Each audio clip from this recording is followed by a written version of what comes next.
జరుగుతోందో ఏంటో అర్థం కాని పరిస్థితి. రెండు తెలుగు రాష్ట్రాల్లో కూడా కోళ్ల ఫామ్ లో 10,000, 20,000 కోళ్లు చనిపోతున్నాయి. అంతు చిక్కని వ్యాధితో ఇవి చనిపోతున్నాయి అనేటువంటి వార్త చాలా పెద్ద ఎత్తున వస్తోంది.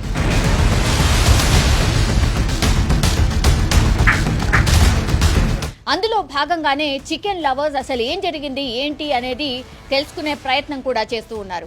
మనం గతంలో కూడా చూసాం, ఇట్లాంటి వైరస్లు కామన్ గానే వస్తూ ఉంటాయి. అందులో భాగంగానే మనము 2012లో కావచ్చు, 2020లో కూడా ఇట్లాంటి వార్తలు వచ్చాయి. చాలా వరకు అప్పుడప్పుడు కోళ్లకు వైరస్లు రావడం, పెద్ద సంఖ్యలో చనిపోవడం, ఇట్లాంటి వార్తలు మనం వింటూ ఉంటాం. అగైన్ అదే పరిస్థితి కనిపిస్తోంది. పశు సంవర్ధక శాఖ కూడా యాక్చువల్లీ ఈ కోళ్లు ఎక్కడైతే చనిపోయాయో 10,000, 20,000 కోళ్లు చనిపోవడంతో పౌల్ట్రీ పరిశ్రమ ఒక రకంగా ఆందోళనకు గురవుతోంది. ఎందుకంటే వైరస్ చాలా ఫాస్ట్ గా స్ప్రెడ్ అవుతోంది. కోళ్లు అసలు ఒకదానికొకటి అసలు అంతు చిక్కకుండానే రాతోరాత్ చాలా కోళ్లు చనిపోయి కనిపిస్తున్నాయి. సో పౌల్ట్రీ పరిశ్రమకు సంబంధించిన ఓనర్స్ మాత్రం చాలా మట్టుకైతే ఆందోళన పడుతున్న సిచ్యువేషన్ కనిపిస్తోంది. H5N1 అనే వైరస్ మేబీ కారణం కావచ్చు అని పశు సంవర్ధక శాఖ మాత్రం కొంత ప్రాథమికంగా ఒక నిర్ధారణకు కూడా వచ్చినట్టుగా సమాచారం. అండ్ ఈ వైరస్ కి కారణమైంది, వైరస్ ఎలా సోకుతోంది అండ్ ఎందుకు ఇంత పెద్ద ఎత్తున మరణాలు సంభవిస్తున్నాయి అనేది కూడా అంతు చిక్కని వంటి పరిస్థితి కనిపిస్తోంది. ఇప్పుడు ఏవైతే కోళ్లు చనిపోతున్నాయో వాటన్నిటిని కూడా శాంపిల్స్ తీసుకుని ల్యాబ్ కి తరలిస్తున్నారు. డిఫరెంట్ టెస్ట్లు కూడా చేస్తున్న సిచ్యువేషన్ అయితే కనిపిస్తోంది. మామూలుగా అయితే డిసెంబర్ అండ్ జనవరి నెలలో చలిగాళ్ల ప్రభావంతో కోళ్లు చాలా మట్టుకైతే ఊపిరితిత్తుల సమస్యలు అంటే వైరల్ ఫీవర్స్ మనుషులకు ఎట్లనో అట్లాగే ఈ కోళ్లకు కూడా వస్తూ ఉంటాయి. ఇది చాలా కామన్. అందులో భాగంగానే ఇవి జరిగాయా ఏంటి అనేది కూడా ఒకటి డౌట్ వ్యక్తం చేస్తున్నారు.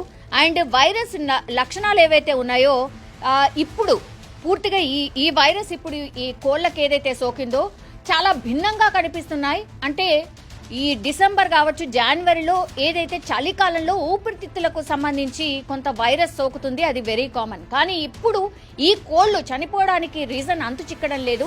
గతంలో వచ్చినటువంటి వైరస్లు వేరు, ఇప్పుడు వచ్చినటువంటి వైరస్లు వేరు అనేటువంటిది కొంత నిర్ధారణకైతే వచ్చినట్టుగా కనిపిస్తోంది. ఒక్క కోడికి వైరస్ సోకిందంటే సాయంత్రానికల్లా ఆ షెడ్ మొత్తంలో ఉన్నటువంటి కోళ్లకు ఈ వైరస్ సోకుతుందట. అండ్ ఇమ్మీడియట్ గా అసలు స్పందించే లోపే కోళ్లు చనిపోతున్న సిచ్యువేషన్ అయితే కనిపిస్తోంది. సో ఈ వైరస్ మాత్రం గతంలో కంటే చాలా వేగంగా వ్యాప్తి చెందుతోంది. అండ్ లక్షల్లో పూర్తిగా పౌల్ట్రీ ఫామ్లు నష్టపోతున్న పరిస్థితి కూడా కనిపిస్తోంది. ఇప్పుడు కోడి మాంసం తినాలా వద్దా అనే డౌట్ చాలా పెద్ద ఎత్తున వస్తోంది. కాబట్టి ఈ వార్తలు ఎప్పుడైతే బయటకు వచ్చాయో ఒకవేళ వైరస్ బారిన పడినటువంటి కోడిని ఒకవేళ తింటే మరి మనకు ఎట్లాంటి ఎఫెక్ట్ చూపుతుంది అనేది కూడా చాలా మంది చికెన్ కొనడం మానేశారు, చికెన్ తినడం అయితే మానేసిన పరిస్థితి. కానీ చాలా మంది డాక్టర్స్ సూచన ఏంటి అంటే పూర్తిగా హాఫ్ అండ్ హాఫ్ అంటే అన్కుక్డ్ చికెన్ అయితే తినకండి, కుక్డ్ చికెన్ తినండి. అట్లాగే లైవ్ బర్డ్ ని జోకించుకొని మన కళ్ళ ముందు కోడిని జోకించుకొని తినాలి. అప్పటికే ఒకవేళ కట్ చేసిన కోడి మీరు వెళ్లేసరికి కట్ చేసినటువంటి కోడి ఒకవేళ ఉంటే మాత్రం దాన్ని అవాయిడ్ చేయండి అనేటువంటి మాటనైతే చెప్తున్నారు. అండ్ ఇంకోటి ఏంటంటే ఈ వైరస్ ఏంటి, మరి ఎందుకు సోకింది, ఇది ఎంత డేంజరస్ అని తెలిసే వరకు కొన్ని రోజుల పాటు చికెన్ తినకపోవడమే మంచిది అనేది కూడా కొంతమంది డాక్టర్స్లు అయితే చెప్తూ ఉన్నారు. సో ముఖ్యంగా ఈ కోళ్లు చనిపోయే ఎఫెక్ట్ ఎక్కువగా ఎక్కడ కనిపిస్తోందంటే ఉభయ గోదావరి, ఖమ్మం, నిజామాబాద్ జిల్లాలో పౌల్ట్రీ ఫార్మ్స్ లో చాలా పెద్ద ఎత్తున కోళ్లు అయితే చనిపోయిన పరిస్థితి. అంటే ఇక్కడ ఈ వైరస్ ప్రభావం చాలా చాలా ఎక్కువగా ఉంది. వీటిని స్ప్రెడ్ కాకుండా ఉండడానికని ప్రస్తుతం ఎలాంటి చర్యలు తీసుకోబోతున్నారు ఏంటి అనేది కూడా వేచి చూడాల్సిందే. ప్రస్తుతం అయితే 10,000 కోళ్లు చనిపోయాయి. సో ఇది కొంతమేర ఆందోళన కలిగిస్తున్నటువంటి విషయం. పౌల్ట్రీ ఫారాల్లో రోజుకి జనరల్లీ ఒక 0.5% కోళ్లు అనారోగ్యం కారణం వల్ల చనిపోతూ ఉంటాయి. కానీ ఈ సంఖ్య చాలా చాలా ఎక్కువగా ఉంది కాబట్టి ఇప్పుడు ఆందోళన అయితే వ్యక్తం అవుతోంది.